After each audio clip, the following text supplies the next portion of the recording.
Hello everyone, welcome back to my channel. और आज का टॉपिक है ओवरहेड ट्रांसमिशन लाइन और अंडरग्राउंड ट्रांसमिशन लाइन में क्या क्या मेजर डिफरेंसेस हैं। ये पर्टिकुलर टॉपिक मैंने इसलिए चूज़ किया क्योंकि इंटरव्यूज़ में बहुत ही बार ये क्वेश्चन पूछा जाता है।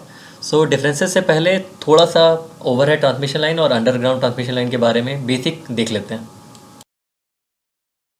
पहले हम लोग अंडरग्राउंड ट्रांसमिशन लाइन के बारे में देख लेते हैं। तो वर्ड खुद ही एक्सप्लेन कर रहा है, transmission of power from one place to another with the help of power cables. तो पावर केबल्स और उसका इंसुलेशन बहुत ही मेजर या फिर इम्पॉर्टेंट फैक्टर है अंडरग्राउंड ट्रांसमिशन लाइन में। यही है, एक जगह से दूसरे जगह जाने के लिए जो भी केबल्स रहेंगे वो ग्राउंड के सरफेस से ऑलमोस्ट 50 या फिर 100 मीटर्स नीचे रहते हैं। तो that is called underground transmission line. Next आते हैं ओवरहेड ट्रांसमिशन लाइन पे। तो इस केस में जो पावर ट्रांसफ़र होता है एक जगह से दूसरी जगह, वो एक पर्टिकुलर हाइट पे होगा।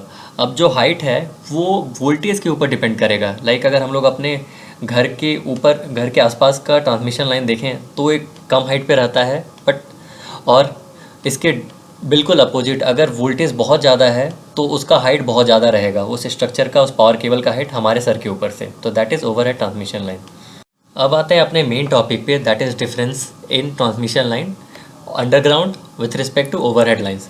तो ये कुछ पॉइंट्स हैं जिसको हम लोग डिटेल में बात करेंगे, हर एक पॉइंट को एक एक करके। तो यहाँ पे बस बेसिक देख लेते हैं। एक वोल्टेज रेंज के ऊपर बात करेंगे। नेक्स्ट पॉइंट रहेगा मोड ऑफ ट्रांसमिशन। उसके बाद कौन से तरह का इंसुलेशन यूज़ होता है। उसके बाद cost of insulation. Next point distance, दोनों के में कितना डिफरेंस रहेगा।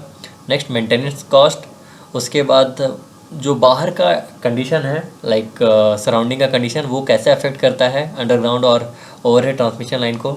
सेफ्टी फैक्टर क्या रहेगा ट्रांसमिशन लाइन्स में। नेक्स्ट मैक्सिमम वोल्टेज स्ट्रेस दोनों के केस में कितना रहता है, किस किस के बीच में रहता है।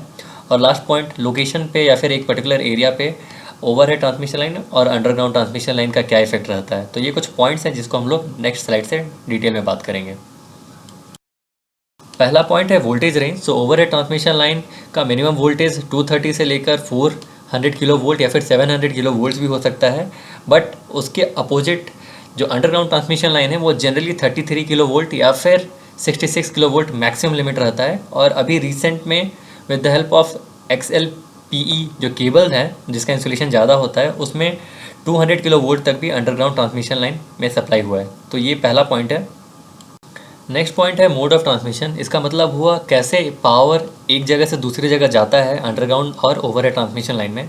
तो अंडरग्राउंड ट्रांसमिशन लाइन में इंसुलेटेड पावर केबल्स यूज़ होता है और उसके अपोजिट ओवरहेड ट्रांसमिशन लाइन में बेयर कंडक्टर्स। कंडक्टर का मतलब हुआ नंगा तार। और नंगा तार अगर आपने देखा होगा तो वो बेसिकली एल्युमिनियम का ही होता है, क्योंकि वो कॉस्ट इफेक्टिव रहता है एज़ कम्पेयर टू कॉपर या फिर दूसरे मेटल्स।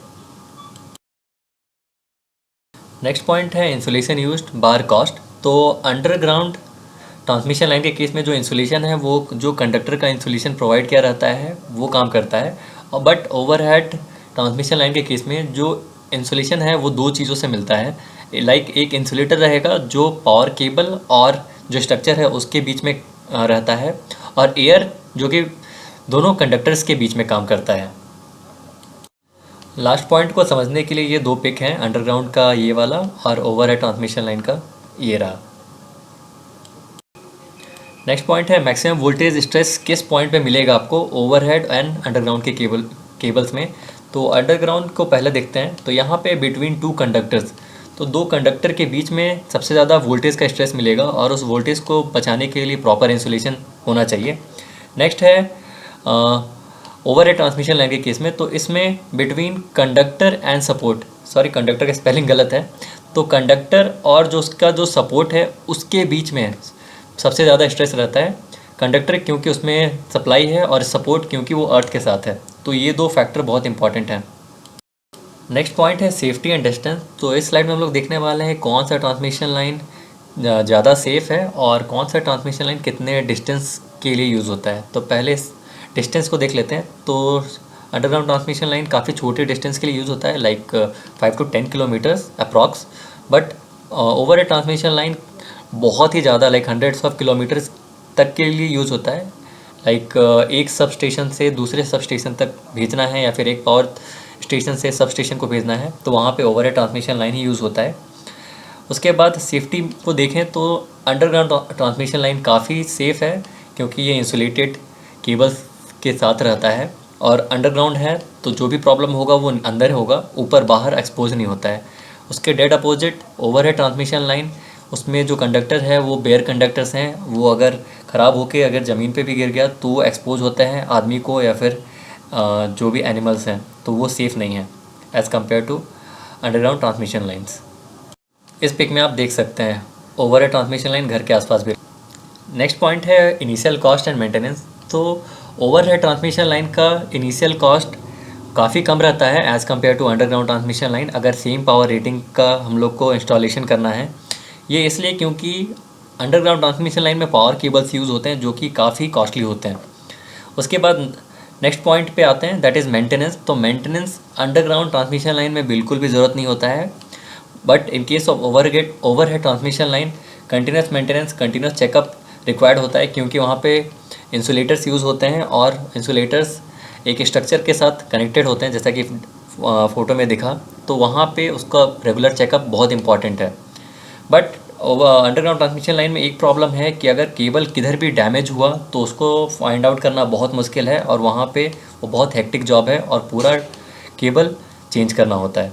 तो ये एक मेजर डिफरेंस है दोनों के बीच में। सेकेंड लास्ट पॉइंट है इफेक्ट ऑफ आउटसाइड कंडीशन। तो आउटसाइड कंडीशन मतलब सराउंडिंग कंडीशन का क्या इफेक्ट होता है underground and overhead transmission line पे। तो अंडरग्राउंड ट्रांसमिशन लाइन बिल्कुल सेफ़ है इस टर्म्स में, बट ओवरहेड ट्रांसमिशन लाइन बहुत सी चीज़ें से अफेक्ट होता है, like lightning, strong wind, icing problem, और या फिर एनिमल या फिर बर्ड्स जो ट्रांसमिशन लाइन के आसपास रहते हैं। सो लाइटिंग ये बहुत ही लाइक नॉर्मल फिनोमेनन है, कभी भी लाइटिंग होता है तो ओवरहेड ट्रांसमिशन लाइन को अफेक्ट होता है, जो कि आप इस पिक में देख सकते हैं।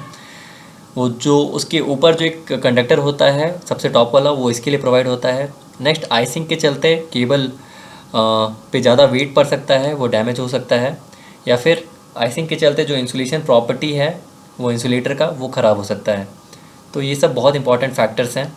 और लास्ट पॉइंट है लोकेशन या फिर एरिया पे अंडरग्राउंड और ओवरहेड ट्रांसमिशन लाइन का क्या इफेक्ट रहता है। तो अंडरग्राउंड ट्रांसमिशन लाइन से जो एरिया है, जो लोकेशन है, वो बहुत ही नीट एंड क्लीन रहता है, जो कि आपको इस फोटो में भी बहुत क्लियरली दिख रहा होगा। बट ओवरहेड ट्रांसमिशन लाइन बहुत ही बेढंगा हो जाता है, लोग कहीं पे भी तार लगा देते हैं अपने घर के सप्लाई के लिए या फिर आसपास के कनेक्शन के लिए।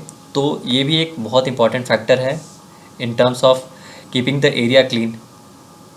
सो ये कुछ इंपॉर्टेंट पॉइंट थे, इंपॉर्टेंट डिफरेंसेस थे between overhead transmission line and underground transmission line.